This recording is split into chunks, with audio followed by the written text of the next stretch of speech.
유럽까지 떠들썩하게 하는 스타일이 뭐죠? 강남 스타일. 이거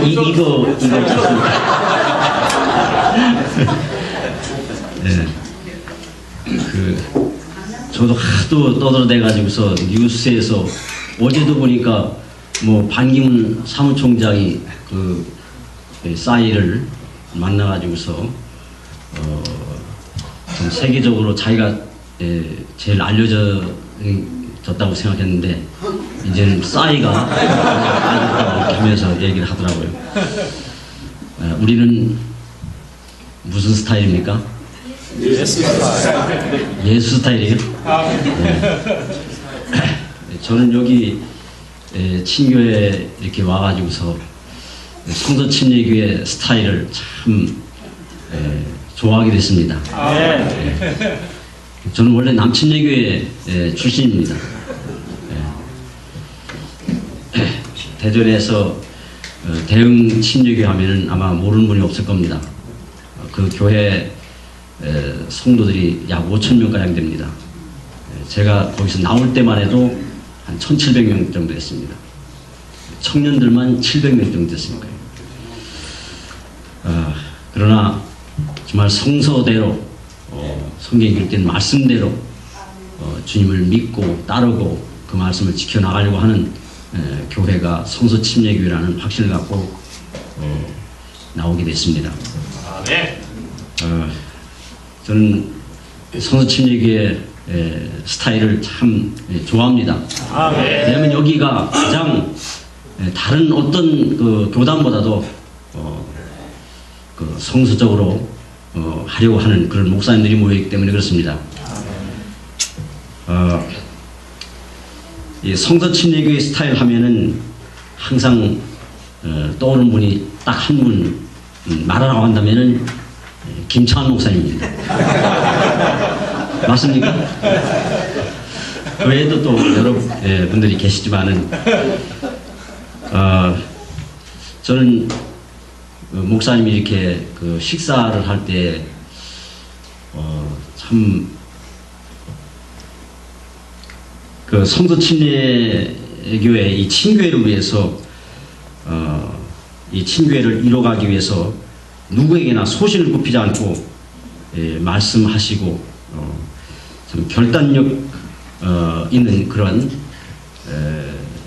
이렇게 여러 가지 이렇게 처신하는 것을 보고서 참 제가 그런 점을 굉장히 존경하고 참 본받고 싶은 그런 마음이 있었습니다. 이 시간 동부성서침례교회 김창환 목사님께서 나오셔서 목회자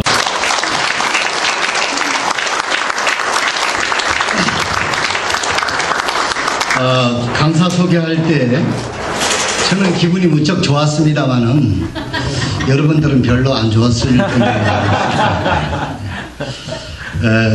저를 봐서 우리 손중만 목사님한테 너무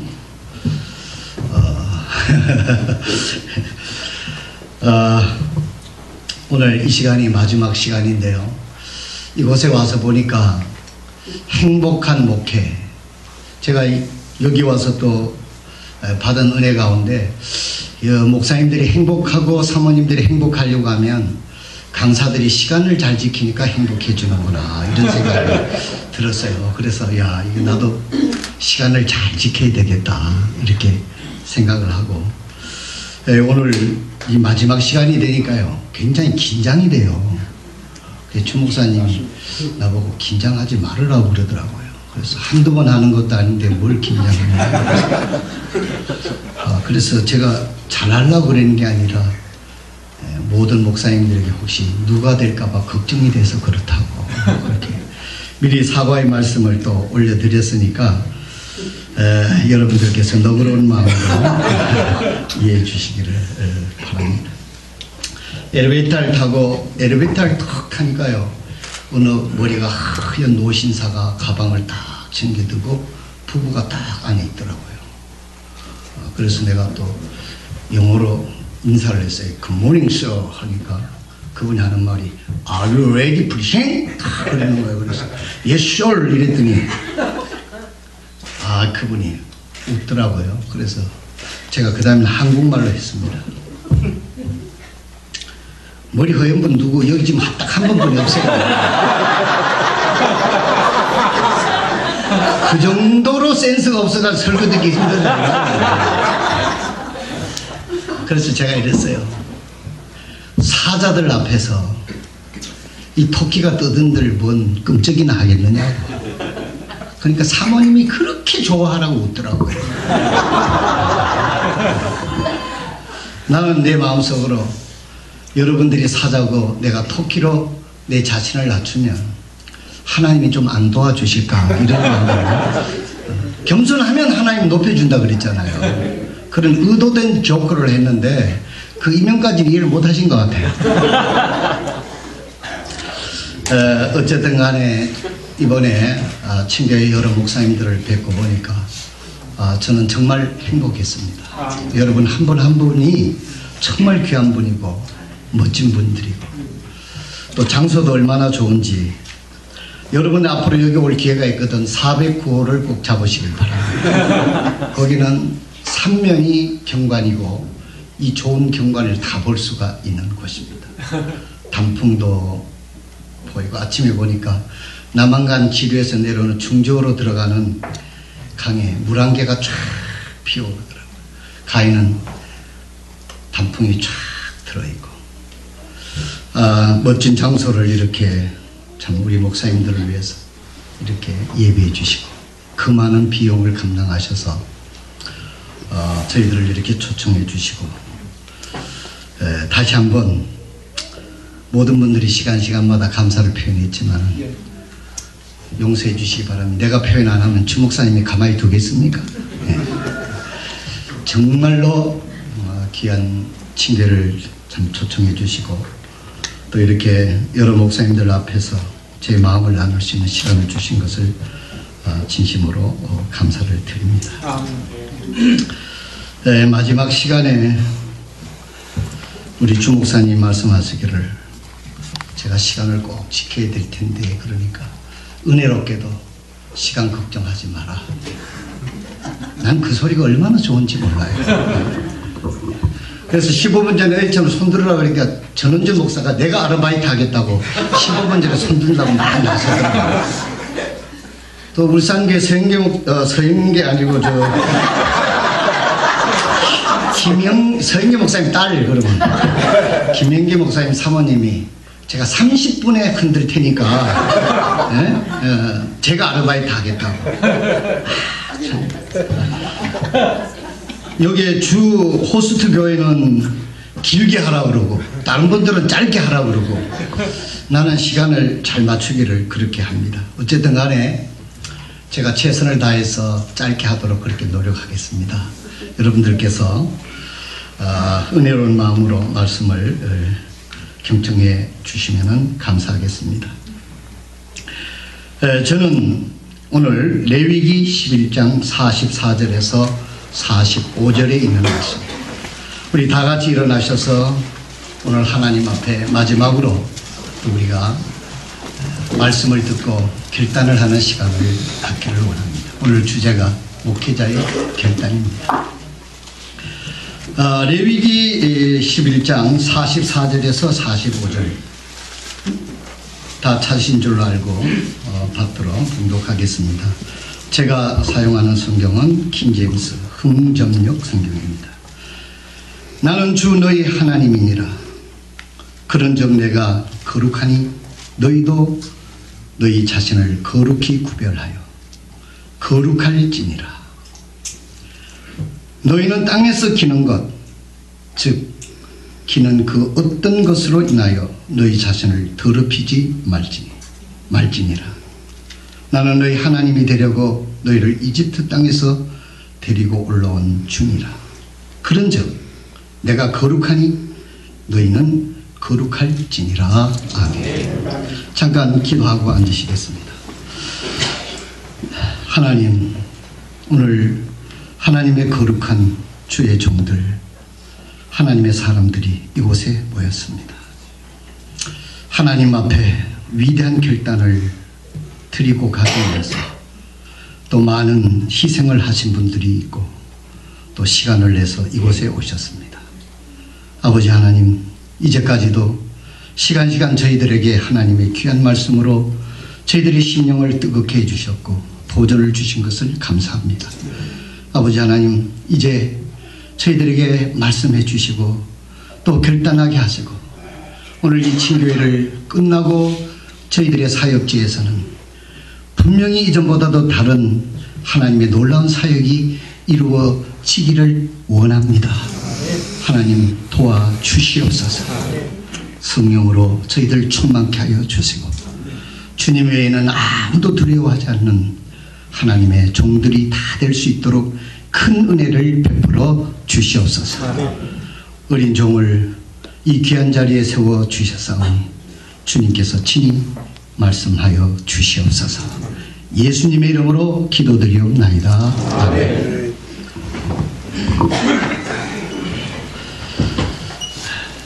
저는 사역에 꿈이 있었습니다.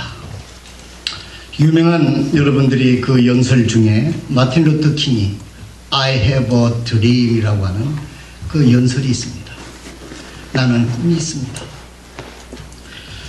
아마 여러분들도 사역을 시작하고 또 지금도 여러분들이 꿈이 있으리라고 생각합니다.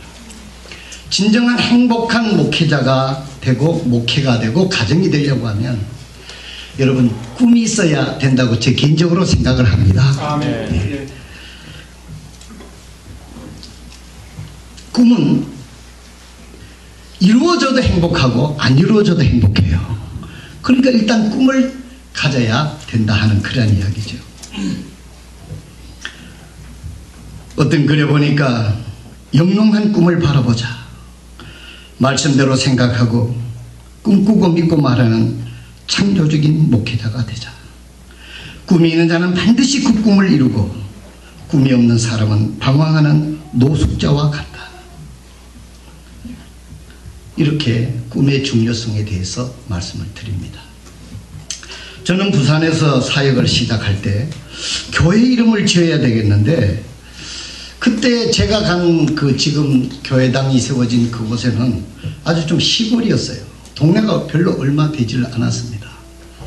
그래서 그 지명도가 별로 예를 들어서 뭐 명동 하면 명동 성서침례교회 할 텐데 아주 그 좀 변두리를 해가지고 알락 이러니까 그 좀 이름이 좀 그렇더라고요. 알락이 뭐냐 알락이. 그래서 생각을 하길래 동부성서침례교회라고 이름을 지었어요. 그 의도는 서울에 가면 서울성서침례교회가 있잖아요. 그 양반은 서울을 다 들어먹겠다 이런 뜻을 아마 지었을 거예요. 부산에 가면 부산성서침례교회가 있어요. 부산을 다 하겠다 욕심도 많지. 그래서 저는 조금 겸손하면 하나님이 은혜를 주실 것 같아서 부산 동쪽만 어떻게 한번 해보자. 사실은 부산 동부성서침례교회로 이름을 지었습니다. 근데 어느 날 옥상에 올라가서 우리 주위를 쫙 둘러보니까 그때는 전부 다 그 밭이었고 참 그런 곳이었는데 전 사방에 아파트가 꽉 들어찼어요. 그런데 미국 사람들은 교회를 개척할 때 그 지역의 인구가 얼마인지 뭐 그런 걸 조사한다고 그래요. 근데 우리 한국에는 조사할 필요가 없어요. 어디든지 가면 사람은 많으니까. 우리 안락 일동만 해도 한 6만 명 정도 된다고 그래요. 몇 년 전에. 근데 지금 아파트가 그렇게 들었어요. 그리고 저희 교회 성도를 한번 생각을 해보니까 마음속에서 그냥 자괴감이 막 흐르는 거예요. 도대체 뭐냐 37년 움직이질 않고 여기서 말받고 있었는데 야 이렇게 사람들이 이사를 오고 아파트가 많이 들어섰는데 동쪽은커녕 안락동도 이거 제대로 못하겠구나. 자, 그런 생각이 들어가지고 굉장히 내 자신이 참 위축되어지고 내 인생이 이대로 끝나는 건가 하는 그런 생각을 하니까 굉장히 참 마음이 서글퍼지고 나이도 점점 들어가고 이 뭐 해보니까 잘 되지도 않고 참 이렇게 어떻게 해야 되냐는 뭐 여러 목사님들 다 고난과 시련과 그런 고민을 다 하셨으리라고 생각을 합니다. 그러는 중에 하나님 앞에 기도를 했습니다. 하나님, 여기서 끝이 나는 겁니까? 이게 전부 답니까? 교회를 개척하기 위해서 또 하나님의 뜻을 이루기 위해서 그 꿈을 가지고 이곳에 왔는데, 그래서 하나님 앞에 정말 내 스스로 굉장히 고민을 많이 하면서 참 기도를 하게 되었습니다. 그런 중에 지난 몇 년 동안 내 있었던 그런 이야기입니다. 그러는 중에 다시 한번 옛날의 꿈을 다시 한번 회복할 수 있는 기회를 가졌어요. 꿈을 가져야 되겠다. 꿈을 가져야 되겠다.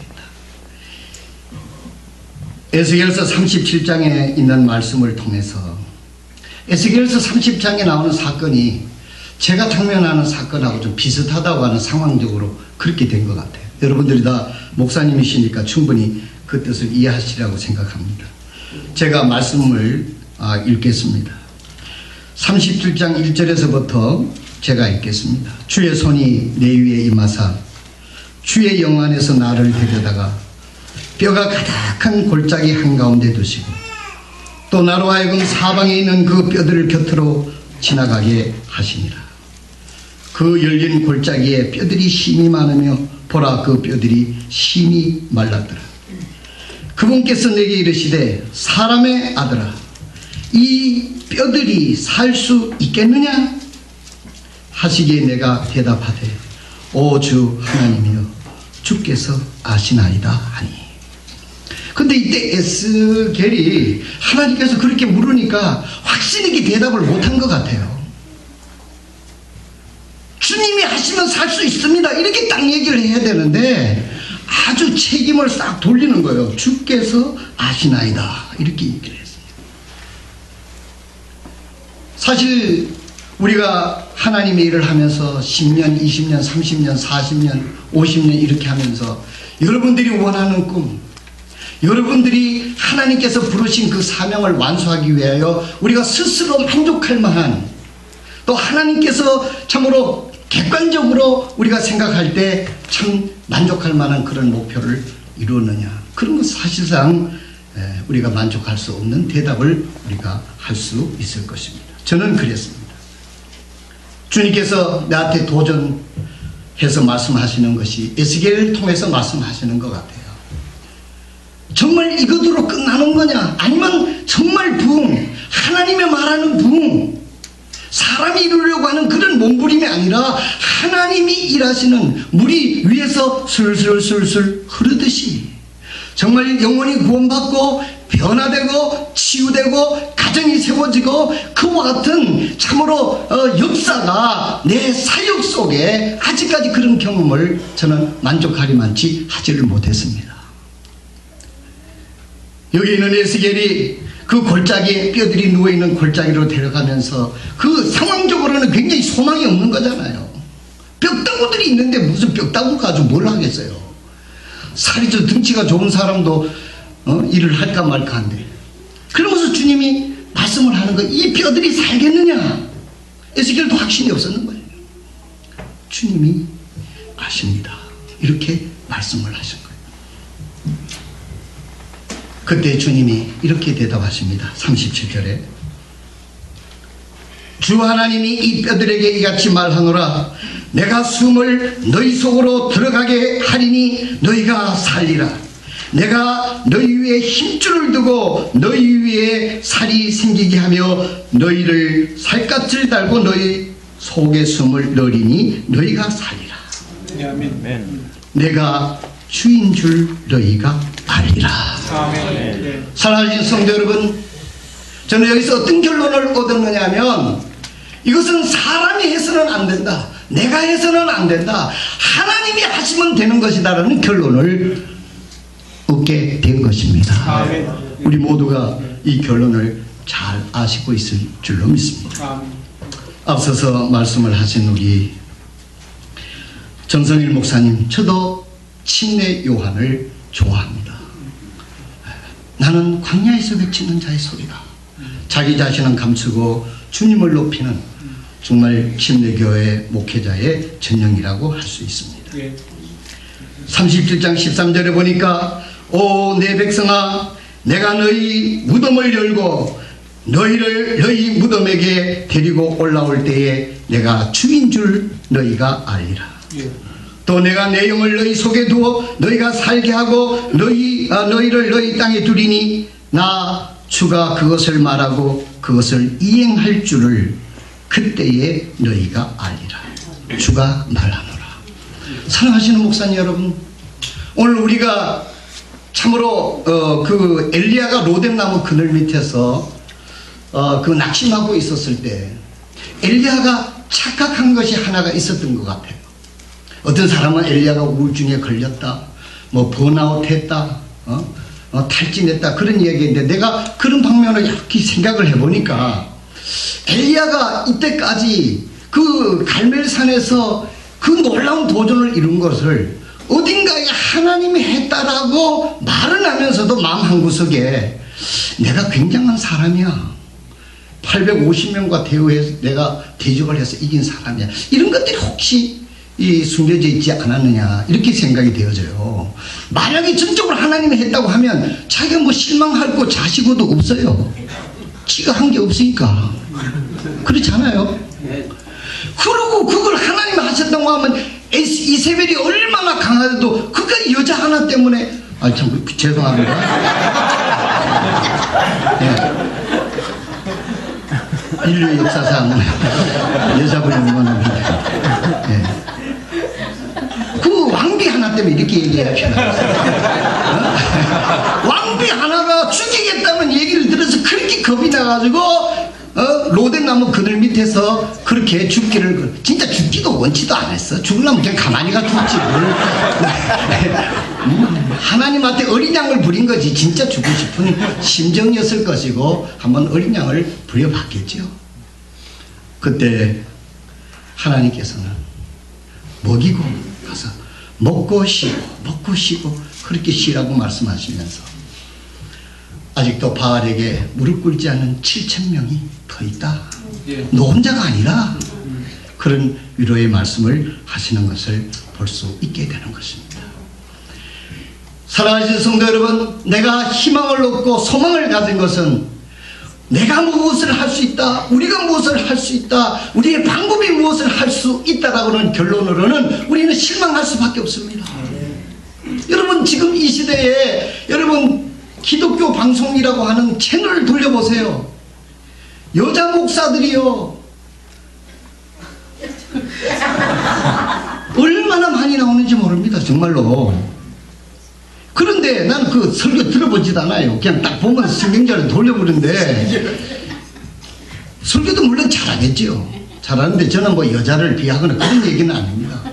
왜 이 말씀을 드리느냐 하면, 우리는 교회 안에서 여자 집사까지도 하나님의 말씀이 아니라고 우리가 이렇게 하는데, 여자 목사까지, 이거는 뭐 이 세상에서 우리가 목회하고 쓸 자리가 어디 있습니까? 응? 또 여자들이 사회적인 위치를 차지하고 있는 그 영향력이 얼만데, 이런 조건 속에서 우리가 가진 것 가지고, 우리가 하는 것 가지고는 승산이 없다라고 하는 결론을 갖게 되었다는 것입니다. 만약에 우리가 하나님을 바라보지 않고 하나님의 말씀을 의지하지 않는다고 하면 우리 모두는 절망하고 낭만하고 말 것입니다. 여기에는 에스겔은 하나님의 음성을 들었어요. 이 마른 뼈 같은 이 뼈들이 살아나겠느냐? 주님이 말씀하시면서 살아난다. 내가 살릴 테니까 그때서 내가 너희 하나님인지 너도 알고 모두가 알 것이다. 네.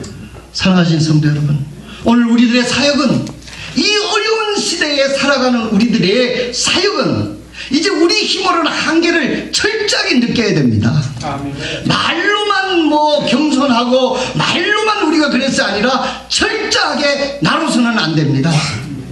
하나님이 일하시지 않으면 나는 아무것도 아닙니다라고 하는 처절한 우리 자신을 하나님 앞에 드리지 않고는 우리의 사역의 미래는 있을 수가 없다고 보는 것입니다. 우리 한국에 처해 있는 목회적 상황, 사회적인 여러 가지 조건으로 봤을 때 평범하게 생각해도 우리는 여러 가지로 불리한 조건이 굉장히 많아요. 않고는 미래를 지망할 수가 없게 된다고 하는 사실인 것입니다.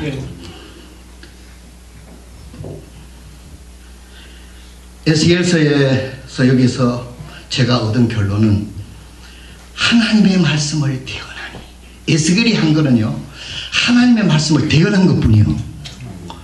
그랬더니 하나님이 일을 하셔가지고 마른 뼈들이 막 우두둑 우두둑 하면서 힘이 돋아가지고 살아나는 거예요. 신나는 달밤 아닙니까? 나는 그런 사역이 되기를 원합니다.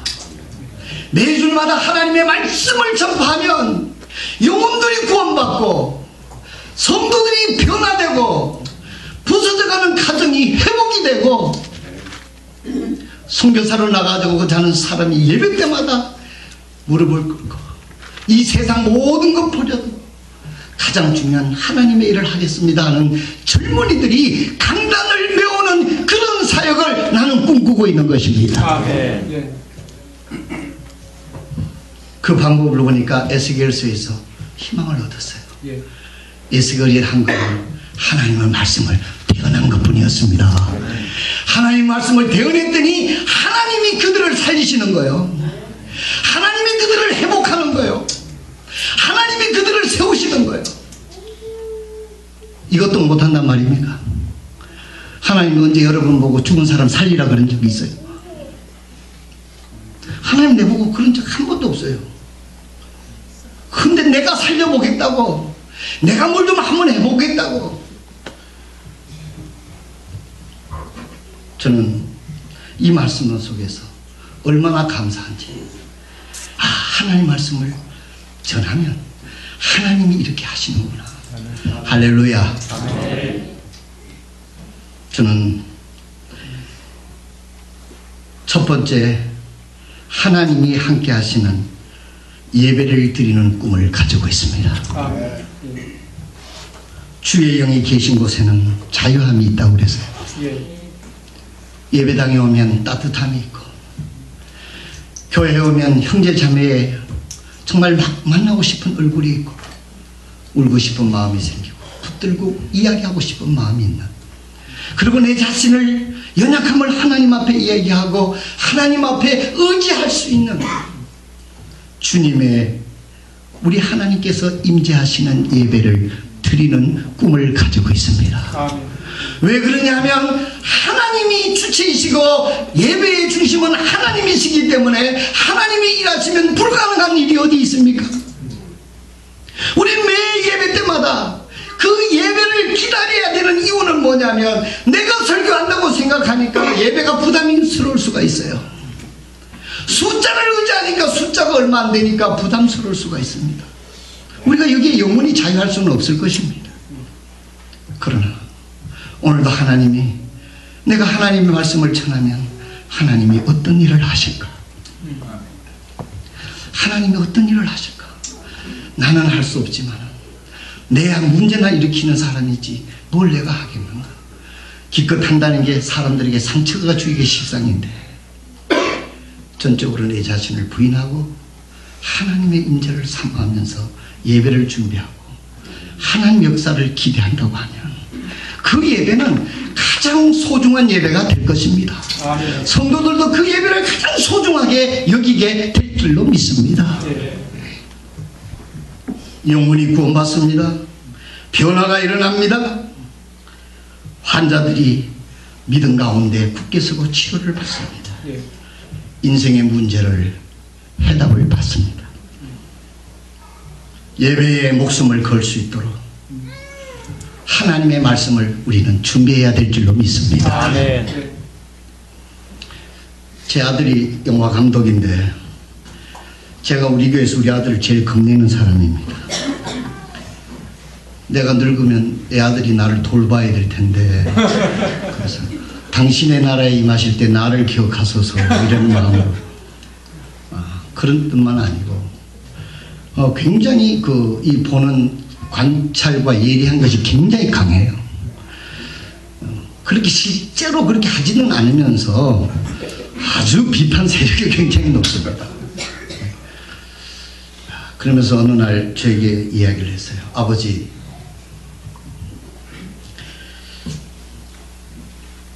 요즘 세상의 설교는 인문학 강의를 하나 듣는 것 같습니다.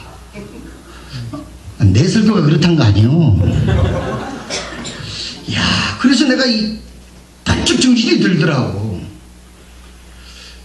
하나님의 말씀을 듣기 위해서 사람들이 교회를 가는데 유명한 인문학 교수가 와서 인문학 강의를 1시간 하는 거 듣고 가는 거로 되면은 거기 무슨 변화가 있겠느냐. 나는 내 아들이 목사가 됐으면 목사를 잘할 것 같아. 근데 겸손하게도 목사님, 목사는 아무나 하는 게 아닙니다. 저는 겸손하게. 그러나 내 마음에 믿음이 있어요. 하나님이 언젠가 부르시면. 지금은 영화라고 하는 것에 미쳐서 거기에 목숨을 걸고 있으니까 무슨 얘기를 해도 안 듣지만은, 그리고 변명하죠. 얼마든지 영화를 통해서도 주님을 증거할 수 있다고. 그러니까 그 말에 뭐 어떻게 할 수가 없잖아요. 오늘 우리 수리 설교가 정말 하나님 말씀을 전합니까? 여러분이 한 게 아니고 내한테 하는 거예요. 저는 항상 설교를 내한테 하니까 문제가 있어. 내가 수준이 얼마나 높은데 맨날 내한테 설교를 하면 성도들이 알아듣겠어요? 아니, 설교를 해가지고 자꾸 내한테 막 하는 거예요. 그러면 성도들이 낮은데 이런 수준의 설교를 들으니까 목사님 무슨 말을 하는지 모르겠다고. 그렇게 대놓고는 하지 않죠. 그런데 그럴지도 모르겠다는 생각이 들어요. 저는 오늘 여러분들에게 말씀을 전하면서 이것은 내게 설교하는 거예요. 여러분들은 그렇지 않으리라고 믿습니다. 그렇지 않은 분들 승질 내지 마세요. 이건 내한테 하는 거예요. 어떤 분들은 김창환 목사가 설교한다 그러니까 뭐 나사렛에서 선한 것이 올 수 있겠느냐 뭐 이런 생각도 하신 분들이 있을 것이고, 어떤 분들은 기대가 됩니다 이러시는 분들도 있고, 이런 자에게 주의 복이 임할 줄 믿습니다. 정말 우리가 인문학 강의를 하는지, 정말 하나님의 말씀을 그대로 전하는지.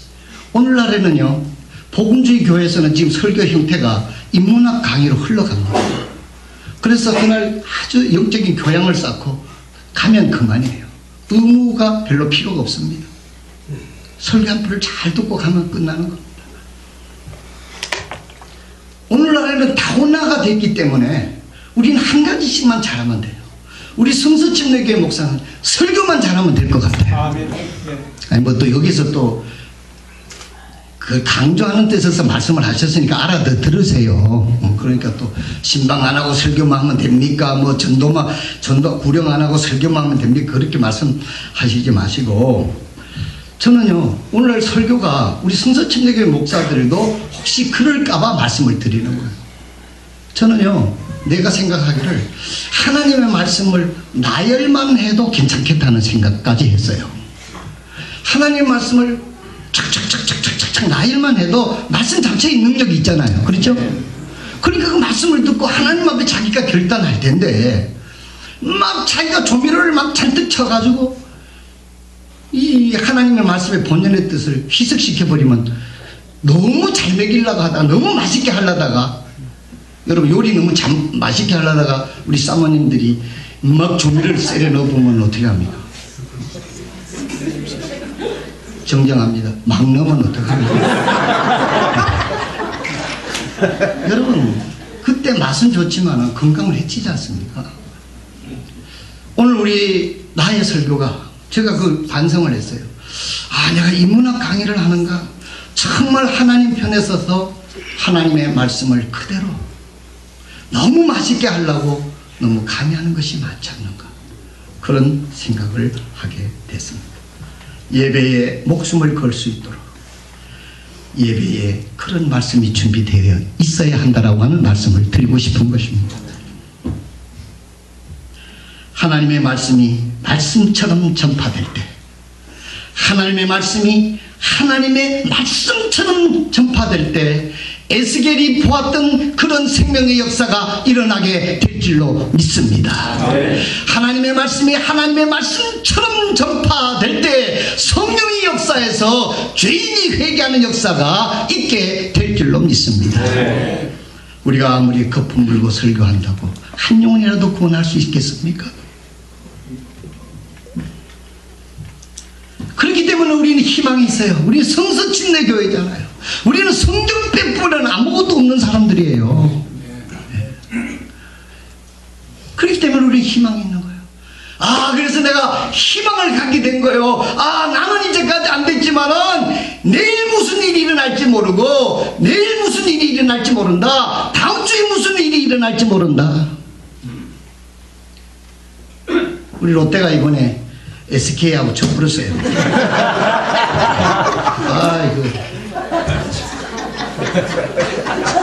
제가요, 이래봐도요, 장여조 최동원이한테 복음 전한 사람이요.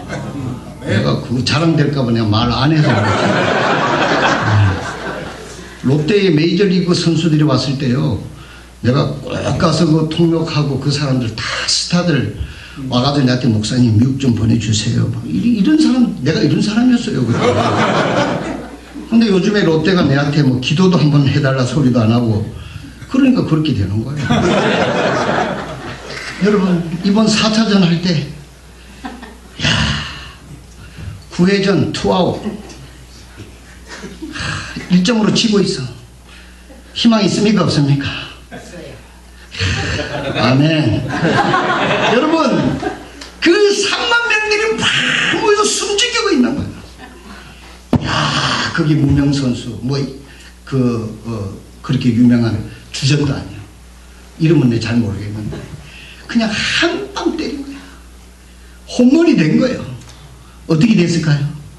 9대2로 한 점만 나오면 되지 뭐 2점까지 나올 필요가 뭐가 있어요. 그래서 그때 이겼던 거예요. 사랑하신 성도 여러분, 우리는 별거 아니지만 우리가 하나님의 말씀을 가지고 있고, 하나님의 말씀은 능력이요, 이 말씀을 우리가 매주 전할 수 있는 자리에 있는 거 아닙니까? 그러면 다음 주에 무슨 일이 일어날 거예요? 우리는 희망이 있는 거예요. 아멘. 꿈을 가지고 목회합시다. 뭐 아멘이 그래가지고 무슨 꿈이야.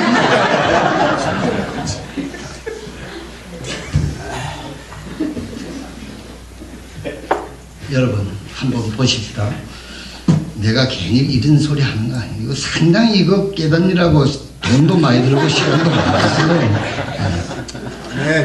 요한복음 2장 50절에 보니까요, 예수님께서 그에게 응답하여 이르시되 내가 너를 무화과 나무 밑에서 보았다고 내가 말하므로 내가 믿느냐? 주님이 이렇게 말씀합니다. 내가 이것들보다 더 큰 일들을 보리라. 아멘. 여러분, 이거는 미래지향적인 거예요. 아멘. 여러분, 예수님의 제자들이 그 위대한 일을 이루었는데 우리에게 희망이 있는 거예요. 아멘. 다음 주일날 9회 말 투아웃 마지막 순간, 이건 진 거나 다름없는 거예요. 그런데 역전의 홈런이 터지는 것처럼 하나님이 말씀하시면 내가 달라지고 사랑하는 형제가 달라지고 교회가 달라지고 우리가 그래야만 세계를 복음화시킬 수 있을 거 아닙니까? 무슨 수로 우리가 세계를 복음화시켜요? 사도행전 1장 8절에 있는 말씀을 보면 오직 성령님께서 너희에게 임하신 후에 너희가 권능을 받고 예루살렘과 온 유대와 사마리아에서 그리고 땅 맨 끝 지역까지 이르되 나를 위한 증인이 되리라 하시니라. 여러분, 우리가 여러분들이 이런 설교 많이 하셨을 거예요. 증인이 되리라. 그 앞에 너희가 권능을 받고 그랬어요. 여러분, 하나님 우리에게 능력을 주신다 그랬어요. 하나님 약속이지 않습니까? 여러분 믿습니까? 하나님이 능력을 주시면 못할 게 없잖아요. 하나님 능력을 안 주시니까 문제지. 그런데 하나님이 우리에게 약속을 하셨어요. 갈라디아서 6장 9절에 보니까 우리가 잘 행하는 가운데 지치지 말지니 우리가 기진하지 아니하면 정하신 때에 거두리라 그랬습니다.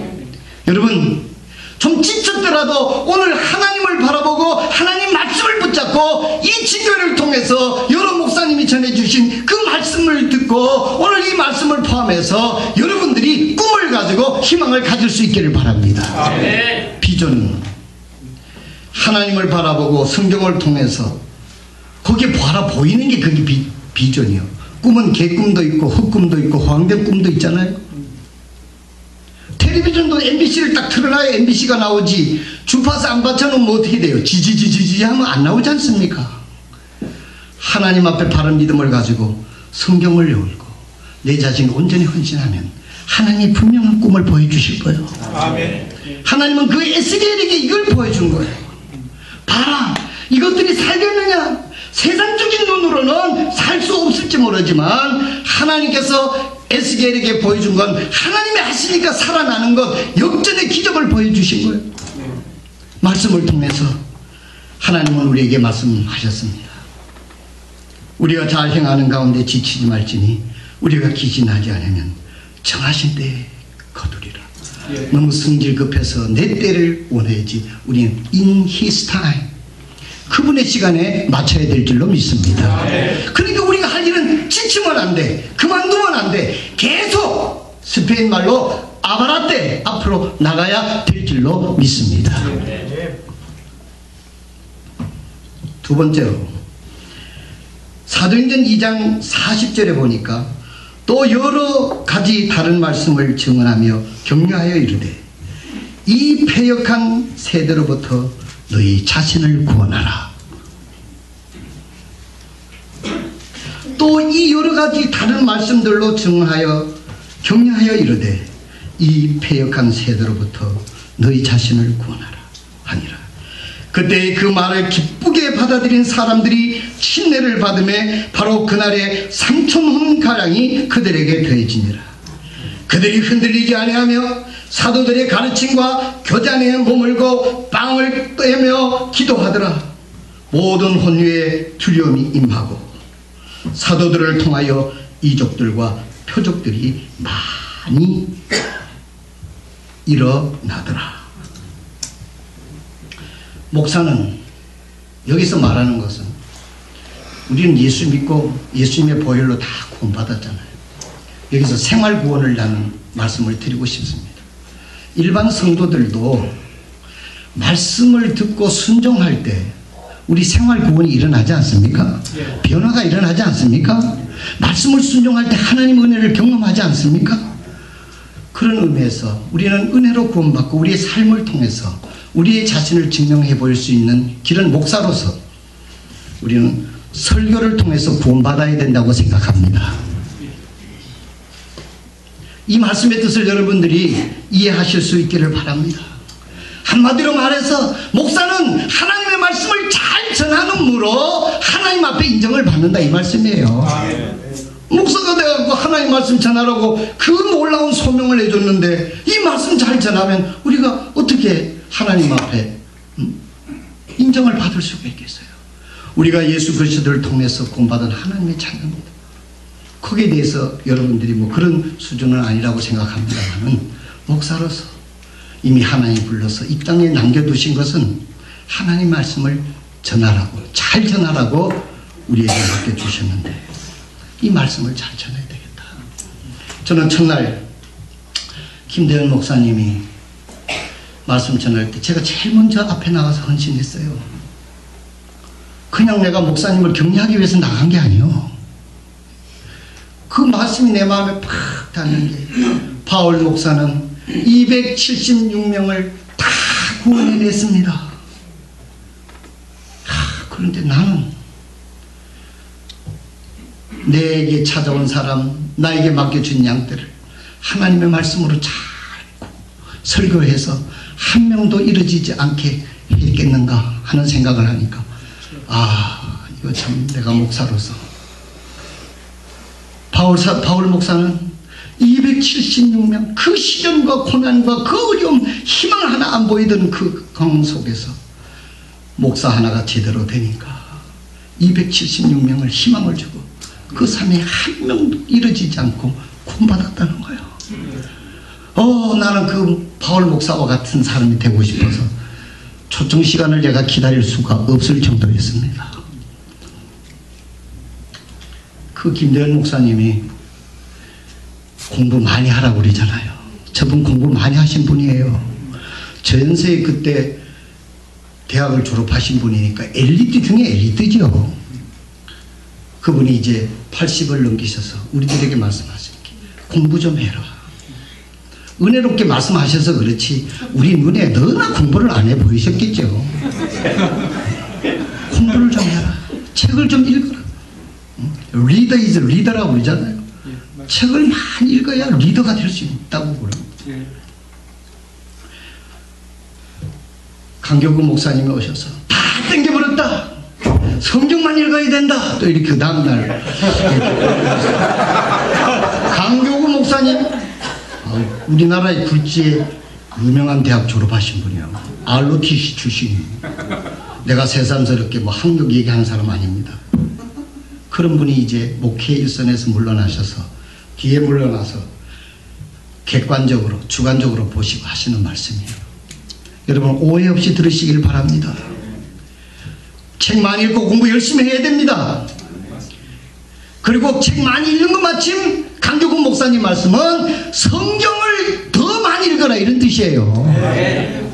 그럼 어떻게 되겠어요? 책 많이 읽고 성경 많이 읽어보면 우리 어떻게 될까요? 설교 잘하지. 세상 사람들이 알아들을 수 있도록 일반적인 책을 가지고도 방법을 배우고 하나님의 말씀 오리지널을 일반 책을 3시간 공부했다면 하나님 말씀을 5시간 공부를 해보는 거예요.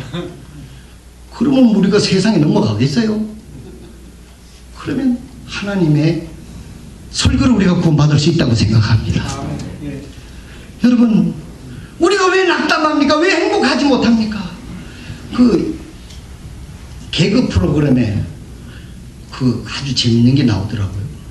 나 오늘 이렇게 물어보려고 그랬는데 여러분 이해를 못할까 봐 말았습니다만 행복합니까? 또 이렇게 하니까 대답을 못해. 행복합니까? 영원히 구원 안 받는데도? 행복합니까? 열매가 없는데도? 행복합니까? 교회가 안 성장되는데도?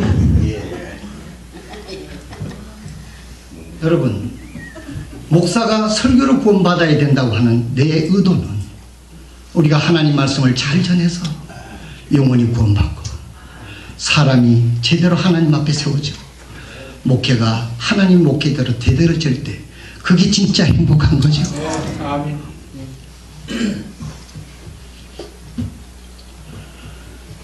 이제 마치고자 합니다.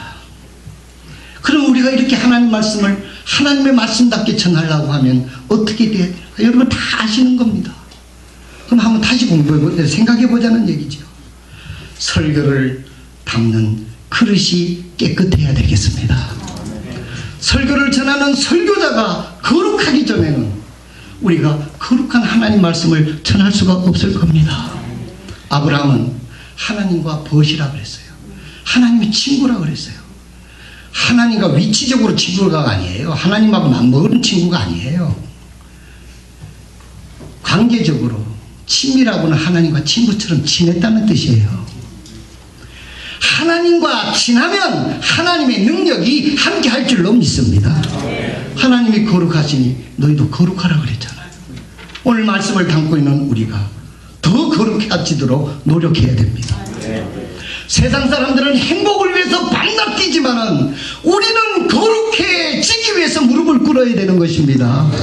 거룩해지기 위해서 우리는 더 거룩해지기 위해서 눈물을 흘려야 되는 거예요. 세상 사람들이 행복을 추구하지만 우리는 거룩함을 위해서 희생하고 대가를 지불하게 될 때 진짜 하나님이 주시는 평안과 행복과 확신이 우리 마음속에 임하게 될 줄로 믿습니다. 고린도후서 4장 10절에 보니까 우리가 항상 주 예수님의 죽으심을 몸에 짊어지면 예수님의 생명 또한 우리 몸에 나타나게 하려 하심이라 그랬습니다. 예수님의 죽으심을 몸에 짊어지면 예수님의 생명이 우리 몸에 나타나게. 여러분 우리의 삶 속에서 예수님의 생명이 드러나는 그런 하나님의 종들이 다 되시기를 바랍니다. 유명해지지 않아도 괜찮고 하나님은 아무도 유명해지라 그러지 않고 뭐 그렇게 하라고 하시지 않았어요. 내가 거룩하니 너희도 거룩해라. 너희가 거룩하면 내가 일할 수 있지 않느냐. 오늘 우리는 방법을 연구하고 뭘 연구하고 어떻게 하면 내가 더 거룩해질 수 있을까. 거룩해지지 못하는 사실에 대하여 우리가 마음이 상해 있어야 될 줄로 믿습니다.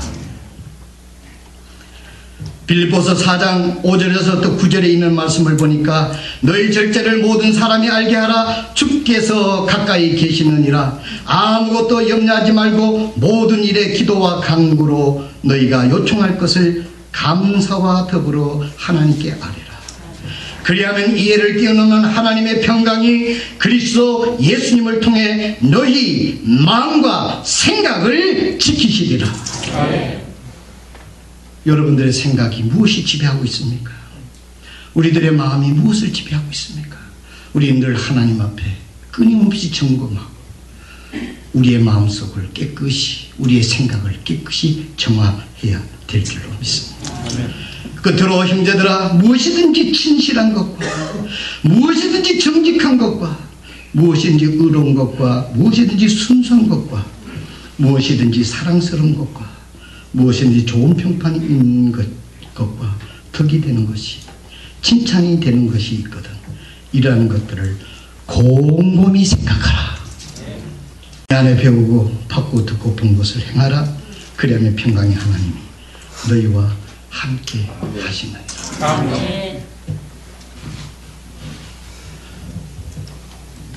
설교자는 거룩한 자질을 가지고 설교로 우리가 하나님이 쓰시는 그릇이 될 때 우리는 그야말로 삶 속에서 하나님이 역사하시고 은혜를 경험하게 될 줄로 그렇게 믿습니다. 보석 중에서 가장 좋은 보석이 여러분이 아시는 대로 다이아몬드잖아요. 다이아몬드. 여러분들과 아무 상관이 없다고 생각하지 마시고 다이아몬드 좋은 겁니다. 근데 다이아몬드와 사람을 가치를 비교를 한 게 있어요. 보석 중에 가장 비싸고 귀중한 게 다이아몬드고 사람 중에 가장 귀중한 사람이 나는 목사라고 생각합니다. 하나님 구원받은 사람들 중에서도 하나님의 말씀을 전하도록 불러냈잖아요. 너희가 나를 택한 것이 아니라 내가 너희를 택하여 세웠나니. 그리고 열매를 맺으라고 말씀하고 있지 않습니까? 그럼 우리 목사님들이 이 세상에서 지금 인격적으로나 위치적으로나 가장 존경받는 뭐 직업은 아니지만은 직업이란 목사입니다. 부담스럽나요? 그런데 이 보석이 가장 좋은 보석이 다이아몬드고 사람 중에서 어떻게 그걸 비교를 한다면 저는 이 목사님이라고 생각을 하는데 여기에서 가치를 점검하는 네 가지가 있는데 이것만 빨리 하고 마치겠습니다. 첫째, 다이아몬드를 점검하는데 투명도를 가지고 그 다이아몬드가 가치가 있는 건지 없는 건지 본다고 합니다. 미국식 발음은 크라레이트라고 합니다. 발음이 맞는지 모르겠네요. 크레레이트. 이 다이아몬드 같은 다이아몬드라도 투명할 때 그 다이아몬드가 가치가 있대요. 여러분, 우리의 삶이 하나님 앞에서 투명할 때 우리 속에 있는 예수님이 빛나게 될 줄로 믿습니다. 아멘. 욕심이 끼이고 명예가 끼이고 이런 것이 끼면은 투명하지를 않습니다. 두 번째로 다이아몬드를 점검하는데 무게를 점검한대요. 몇 카레트, 그건 아시죠? 카레트. 결혼할 때 몇 카레트 받았느냐.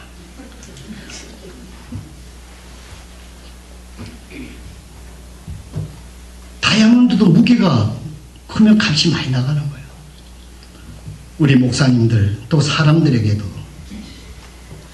믿음의 무게가 있어야 될 줄로 믿습니다. 네. 시편 1편을 보게 되면 악인은 바람에 나는 겨와 같다 그랬습니다. 예수 그리스도를 구주로 영접했고 하나님 말씀을 주셨고 하나님이 종으로 불러줬다고 하면 이 하나님의 말씀에서 가볍게 움직여서는 안 됩니다. 세 번째로 다이아몬드와 가치는 컬러, 색깔입니다. 여러분들은 어떤 색깔을 가지고 있습니까? 우리도 신앙의 컬러도 여러 가지잖아요. 우리 성서침례교회에서 성서침례교회 믿음의 컬러를 가지시길 바랍니다. 아멘. 귀한 겁니다. 마지막으로 잘 결이 잘 나와 있어야 된대. 영어로 컷, 잘 모양과 결이 잘 될 때 그게 막 육각 팔각 막 이렇게 잘라졌을 때 그거 비치면요 아주 현란하게 비친다는 겁니다. 우리나라 유행에도 그랬잖아요. 엣지 있게 살으라 그러잖아요. 엣지 있게. 우리 신앙도 좀 아닌 거는 아니고 진짜인 거는 진짜 우리 확실해야지 이건가 저건가 이러면 안 된다는 거죠. 양떼가요. 저는 양떼가 막 목자를 보고 따라가는 줄 알았어요. 근데 양이 목자를 보고 따라가는 게 아니라 앞에 가는 양이 궁뎅이를 보고 따라간다네.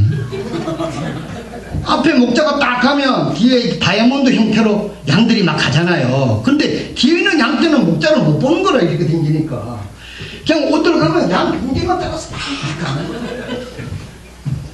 근데 앞에 있는 몇 마리의 양을 제대로 이끌고 가면 나머지는 다 따라오는 거예요. 여러분 우리가 똑바로 가면 뒤에 사람이 똑바로 따라와요. 아멘. 우리 성도들을 제대로 분명한 제자 훈련을 시켜서 가르쳐 놓으면 나머지 사람들이 따라오게 되는 거예요.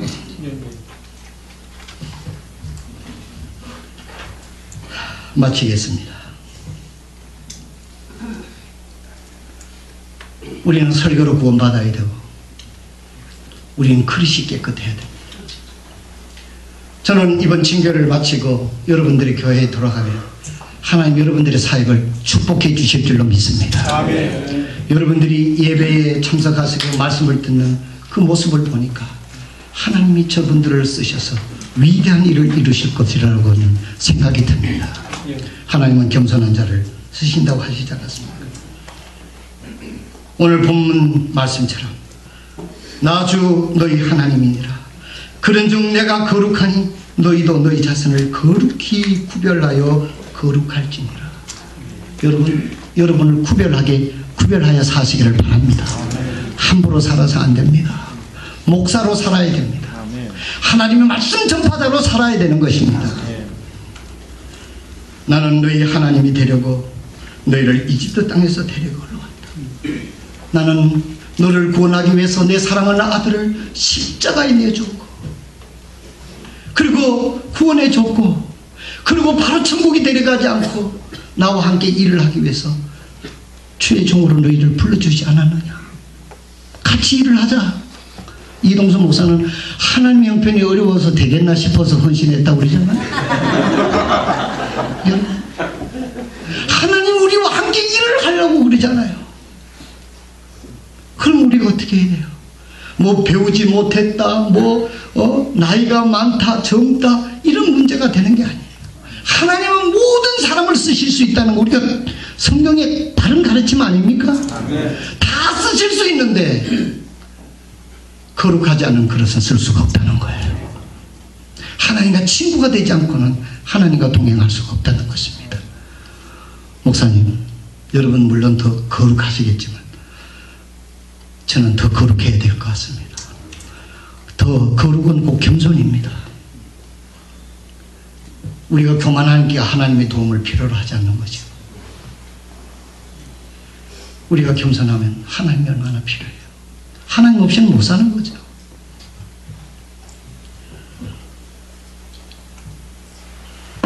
나는 너희 하나님이 되려고 너희를 이집트 땅에서 데리고 올라오는 중이라.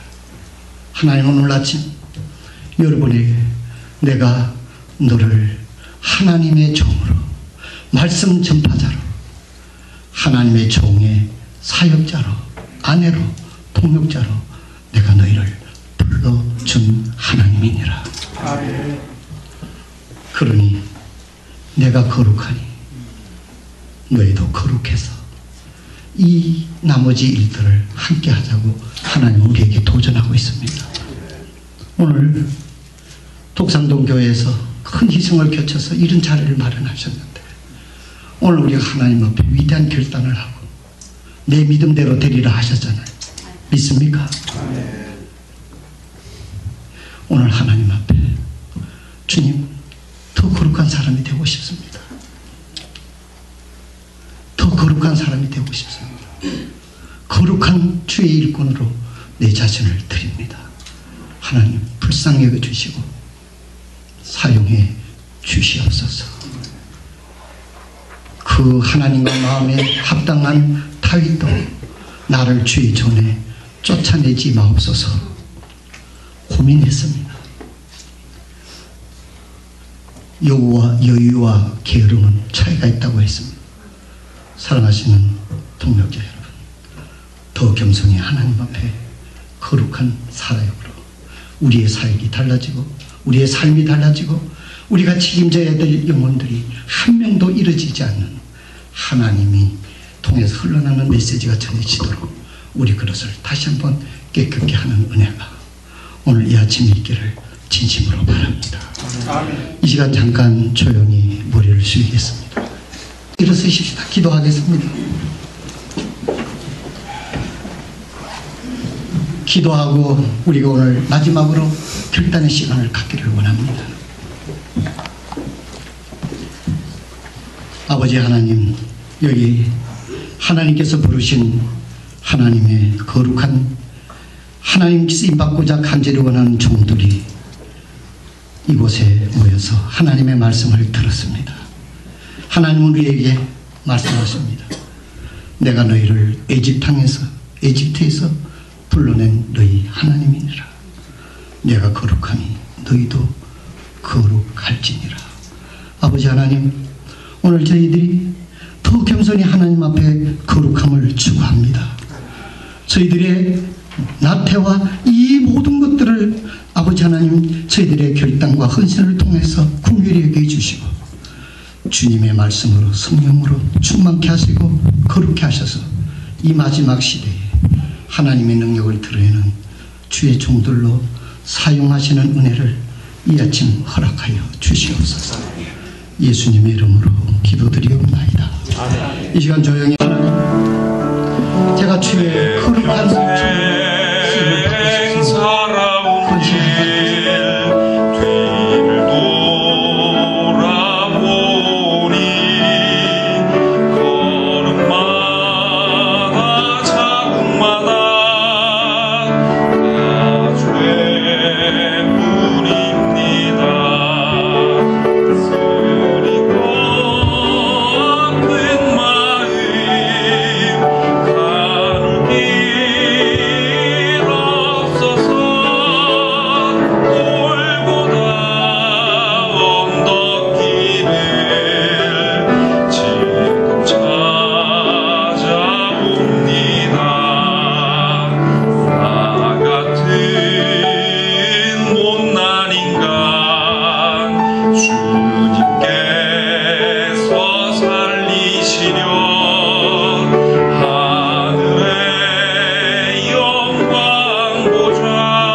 걸어가면서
말씀으로 우리 영혼을 만족하게 해주시니 행복하죠? 네.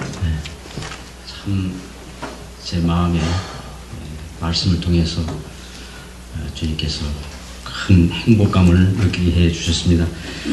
이런 귀한 말씀으로 정말 열정을 다해서 말씀을 해주신 김창환 목사님 따뜻한 박수로서 격려해 주시기 바랍니다.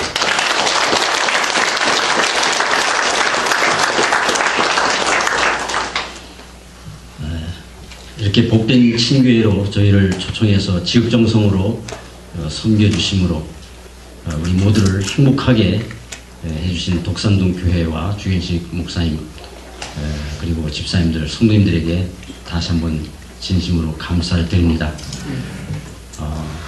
그리고 끝까지 친교회를 위해서 참 참여해서 함께 교제하고 격려하고 하시는 귀한 목사님들, 또 사모님들, 동역자들 진실로 감사를 드립니다. 저는 이번 친교회를 통해서 참 동역자가 얼마나 소중한가, 친교회가 얼마나 중요한가 하는 것을 다시 한번 느끼게 됐습니다. 이 시간 멀리 제주도에서 이렇게 정말 신실하게 꿋꿋하게 타협하지 않고 사역을 하시는 박영춘 목사님 나오셔서 폐회 기도를 해 주시겠습니다.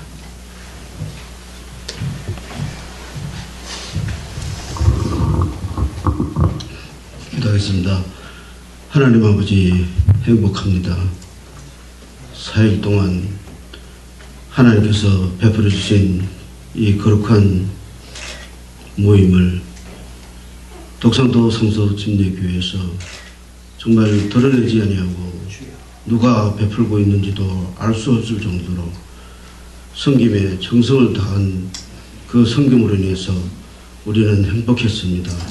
아버지 하나님 또한 뿐만 아니라 정말 상대적인 생각으로 인해서 내가 왜 이럴까, 나는 왜 요 모양인가 했던 생각을 버릴 수 있도록 해주신 이 친교회를 감사드립니다.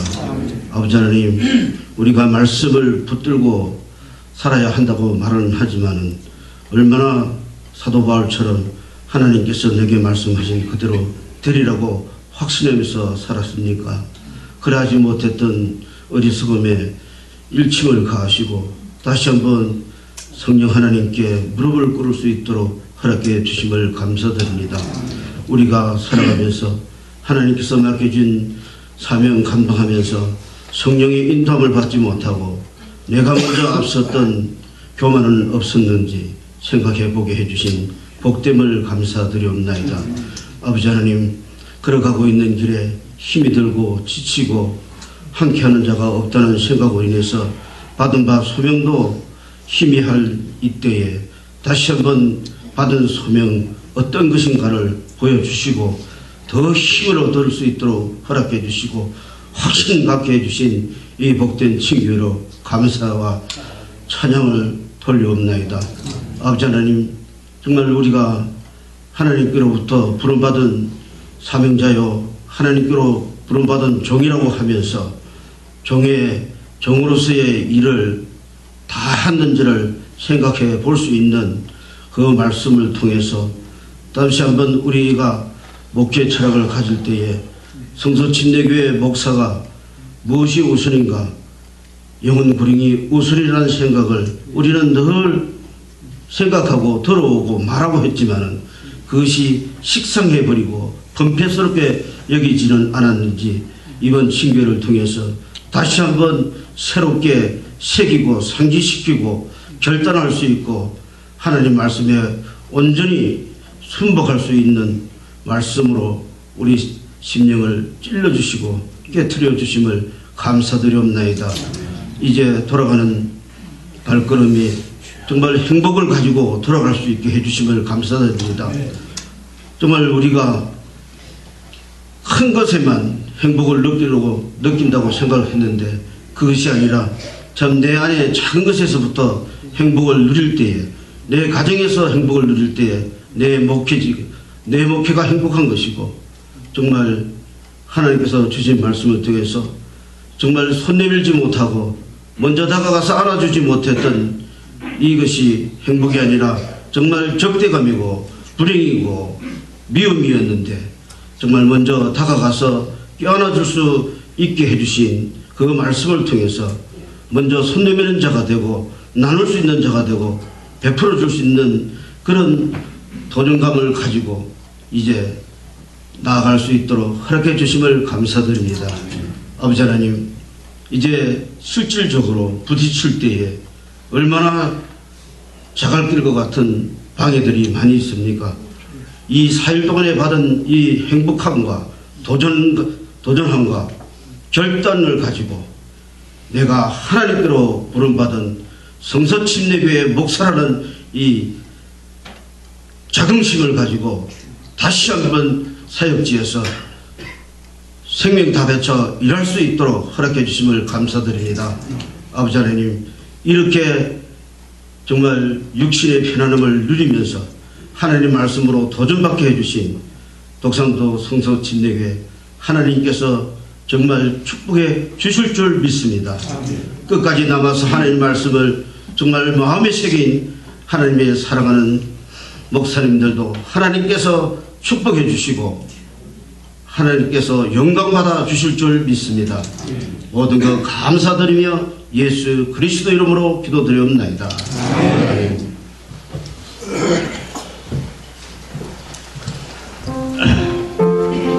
저는 말씀 가운데서